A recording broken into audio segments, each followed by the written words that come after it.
नामुम सल्ली अला रसूलिल करीम अम्मा बाद फ़ौज़ुबिल्लाहि मिनश शैतानिर रजीम बिस्मिल्लाहिर रहमानिर रहीम अस्सलामु अलैकुम वरहमतुल्लाहि वबरकातुहू। मैं हूं सिमासिफ अली राव। तमाम तारीफ़ें उस रब सोने के लिए जिसने इंसान को बनाया और बड़ी खूबसूरती के साथ बनाया, और फिर उसके लिए दुनिया के अंदर जो जो चीज़ें छुपा छोड़ी वो इंसान उसको नहीं कभी भी समझ पाएगा। काश के वो समझ पाता तो उस रब की इनायत कितनी हैं, तो अपनी ज़ुबान से शिकवा बिल्कुल ना करता। अल्लाह रब्बुल इज़्ज़त ने इंसान को जितना कारआमद और जितना बेहतरीन बनाया, अगर आप थोड़े से देर के लिए बैठें, बहुत जायजा लें, तो ऊपर से लेकर नीचे तक अब जायजा लें। आँखें देखें, नाक देखें, होंठ देखें, टीथ का इम्तजाज देखें, फिर दोनों बाजू देखें, यानी पूरे का पूरा एक सिस्टम अल्लाह पाक ने एक्यूरेट तरतीब दिया। तो अब यहाँ पे चूंकि हमारा आज का जो मौजू है वो कद बढ़ने के ऊपर है कि जो हाइट है वो क्यों नहीं बढ़ती अक्सर बच्चों की। ये एक बड़ा दिलचस्प यकीनन मजमून है, मौजू है, लेकिन इसके ऊपर बात करने से पहले आप एक बात तो जान लीजिए कि सबसे अहम चीज इंसान का इम्यून सिस्टम होता है, उसकी कुव्वत मदाफत का निज़ाम। अब यहाँ पे जब हम तजर्बात की भट्टी से चीज़ों को निकालते हैं तो सामने तजर्बात जो हमारे आते हैं वो आते हैं कि माँ बाप दोनों की हाइट कम है, बाप प्रॉब्लम का शिकार है, जैसे उसके अंदर हजम होने का निज़ाम डिस्टर्ब है। बज़ाहिर नज़र आ रहा है जो उसकी फिजिकल कंडीशन है, उसकी जो लुक है वो बता रही है कि एसिड लेवल बढ़ा है, कॉन्स्टिपेशन के मसाइल मौजूद है, बाप के अंदर मौजूद है, तो और बड़ी शिद्दत से मौजूद है। यहाँ तक कि कुछ चीज़ें नमूदार होना शुरू हो जाती हैं, जैसे बवासीर की प्रॉब्लम नमूदार होना शुरू हो गई, जैसे शुगर टाइप 2 की प्रॉब्लम नमूदार होना शुरू हो गई, बीपी हाई होना शुरू हो गया, और मुख्तलिफ चीज़ें। अब यहाँ ये लाजिम नहीं है कि बच्चे के अंदर अगर बाप को शुगर थी बच्चे को भी शुगर होगी, ये ऐसा बिल्कुल नहीं है। अगर ऐसा होता तो आप ज़रा तजर्बात कीजिए, तो जितनी भी दुनिया में आवाम मौजूद है, जिन जिन लोगों को शुगर है, शुगर होने के बावजूद भी उनकी औलाद पैदा हुई, तो औलाद पैदा होने के फौरन बाद उनको शुगर होनी चाहिए थी। जैसे ही बच्चा पैदा होता है उसका यूरिन टेस्ट किया जाता है या उसका खून का अगर जांच की जाती तो उसको शुगर पॉजिटिव होनी चाहिए थी, लेकिन ऐसा नहीं हुआ। अब यहाँ पे बाप को बवासीर मौजूद है, बच्चा पैदा हुआ, बच्चे को बवासीर नहीं है। अगर बच्चे को 15 साल के बाद या 10 साल के 11 साल के बाद 20 साल के बाद जाके पाइल्स के प्रॉब्लम का सामना करना पड़ता है, तो फिर आप समझ लें कि उस घर की खुराक इन्ना लिल्लाहि व इन्ना इलैहि राजिऊन, मतलब उस घर की सारी खुराक बेड़ा गर्क है। तो इंसानों का बेड़ा गर्क होना कौन सी बड़ी बात है। तो आप यहाँ से अंदाजा लगा लीजिए कि सबसे अहम चीज हमारी खुराक है। जैसे गाड़ी के लिए सबसे अहम चीज दो चीजें हैं, एक इंजन ऑयल है, एक इसका फ्यूल है पेट्रोल, जिसने उसको एनर्जी फराहम करनी है। अगर गाड़ी का इंजन का ऑयल बेहतरीन है तो उसको हाई ऑक्टेन पेट्रोल मुहैया किया जाए तो गाड़ी का इंजन भी महफूज रहेगा और लॉन्ग टाइम के लिए वो ट्रैवल करने के लिए काबिल होगा, वो आपको डिस्टर्ब नहीं करेगा। लेकिन अगर इंजन ऑयल डिस्टर्ब हो जाता है या आप हाई ऑक्टेन की जगह उसको कचरे वाला पेट्रोल मुहैया करना शुरू कर देते हैं, जाहिर सी बात है वो एनर्जी का वो सोर्स नहीं है कि जो एनर्जी का सोर्स हाई ऑक्टेन के पास है। तो वो एनर्जी सोर्स क्या होगा कि आप चंद पैसों के बचाने की खातिर आप उसको ऐसा पेट्रोल फराहम करेंगे कि जो इंजन को तबाह करने का बायस बन जाए। तो आप इससे अंदाजा लगा सकते हैं कि इंसानी बॉडी भी सेम टू सेम गाड़ी को कैसे बनाया गया। कभी आपने सोचा है? गाड़ी को सेम इंसान की बुनियाद पर बनाया गया। इंसान के अंदर भी दो ही चीजें कारफर्मा होती हैं, एक पूरा बॉडी स्ट्रक्चर तो है ही है, एक इंजन की हर चीज पुर्जे फिट हुए हैं अपनी अपनी जगह पे। तो यहाँ से क्या होता है कि यहाँ से आपको ब्लड की सूरत में आपका इंजन ऑयल फराहम होता है, और वो इंजन ऑयल किस सूरत में फराहम होता है, वो आपकी खुराक की सूरत में फराहम होता है। अब यहाँ पे आप इस बात का अंदाजा लगा लीजिए कि आपका असल जो दारो मदार है वो दो ही चीजों के ऊपर है, यानी आपका खून और आपकी तवानाई का जो लेवल है वो क्या है, कि आप तवानाई किस हद तक फराहम कर रहे हैं। अब आप अपने जिगर को कमजोर करने का बायस बनेंगे और इन्फ्लेमेशन को बढ़ा देंगे सिर्फ इसलिए कि फास्ट फूड और पिज्जा और बर्गर और शवारमे और बिरयानी और क्या कहते हैं मछली और कट्टे का गोश्त भुना हुआ, और इसके अलावा बहुत कुछ, माल्टा, सेब, जामुन, फालसा, आलू बुखारा। ये बड़ी हैरत अंगेज चीजें हैं कि یہ سب چیزوں کے بارے میں کہا جاتا ہے کہ یہ اللہ کے نبی کے دور میں نہیں تھی. اب اگر اللہ کے نبی کے دور میں نہیں تھی تو پھر اس کا مطلب یہ نہیں کہ یہ غلط ہے, اس کا استعمال نہیں کیا جا سکتا. میں حیران اس بات پہ ہوں کہ ہم امتی تو اللہ کے نبی کے کہلانے کے لیے نعرے بڑے بڑے مارتے ہیں.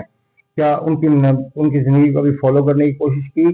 کیا آپ نے کبھی بیٹھ کے تھوڑی دیر کے لیے سوچا ہے کہ اگر یہ چیزیں اتنی ہی کارآمد ہوتی تو اللہ کے نبی کو فراہم کیوں نہ کی جاتی, ان کو کیوں نہیں فراہم کی گئیں؟ اس کا مطلب کیا تھا؟ اس کا مطلب یہ تھا کہ یہ ساری چیزیں اتنی کارآمد نہیں. ہاں, یہ زندگی کا حصہ ضرور ہے, لیکن اگر آپ کہیں یہی زندگی ہے. اب مثال کے طور پہ اب لوگ کدو شیف کا استعمال نہیں کرنا چاہتے, ٹنڈے, توری, شلجم, پیٹھا, دال مونگ, اس ٹائپ کی جو چیزیں ہیں ان کا استعمال نہیں کرنا چاہتے. وہ کہتے ہیں کہ ان سے تو مزہ نہیں آتا, یا یہ تو انجوائے نہیں کرواتی ہیں, اس سے تو وہ تسکین کی کیفیت نہیں ہوتی. اب کھانے میں کیا استعمال, اکثر گھروں کی روٹین بتا رہا ہوں آپ کو, اس میں آلو مٹر پکیں گے, اس میں آلو گوشت پک جائے گا, آلو چکن پک جائے گا. وہ چکن جو خود نہیں اٹھنے کے قابل, اس کو پھر آلو کے ساتھ ملا دیا. سبحان اللہ, مطلب اوپر سے اوپر نئے سے نئے تجربات. اور پھر اس میں ٹماٹر بھی ڈال دیے, پھر اس میں لہسن کا بھی استعمال کر دیا. اب آپ مجھے بتائیں آپ چاہتے کیا ہیں؟ آپ کا انرجی سورس دنیا کا بیکار ترین انرجی سورس ہے. یہ جتنی چیزیں میں نے آپ کو بتائی ہیں, پھر کیا پکے گا؟ آلو گوبھی پک جائے گی. پھر کیا پکے گا آپ کے گھر میں؟ زیادہ تر آپ بھاگیں گے, اروی پک جائے گی, آلو اروی پک جائے گی, پھر گوشت اروی پک جائے گی. واللہ یہ میں خود بھی بہت ساری چیزوں کا شوقین تھا کبھی طب میں آنے سے پہلے, لیکن اب اس وقت میں جہاں اب کھڑے ہیں یہاں پہ تو بہت ساری چیزوں کا کلا کما کرنا پڑا, ان کا گلا گھونٹنا پڑا. کیوں؟ انسان کو اشرف المخلوقات بنایا گیا, اس کو عقل شعور فراہم کیا گیا. جانور میں اور اس میں بنیادی فرق کیا ہے؟ یہی تو فرق ہے.